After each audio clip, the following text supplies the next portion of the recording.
Welcome to See Our Conversations. Ji. Today I've got somebody that you all would like to hear. Got Professor Hudboy here, who needs no introduction. He has, mashallah, contributed a lot to Pakistan academia, and should I say, through academia to Pakistan economy, because I am of the belief that there is no economy that can survive without good academia. In fact, my classmate who got the Nobel Prize, Paul Romer, his small adage, which I quote everywhere, is that poor countries are poor not because of the object gap, but because of the idea gap.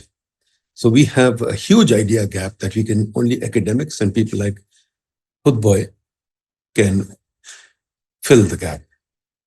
So Hudboy Sahab, welcome to the show. What should I show? My podcast, sorry, not a show. Nevertheless, I have grand ambitions.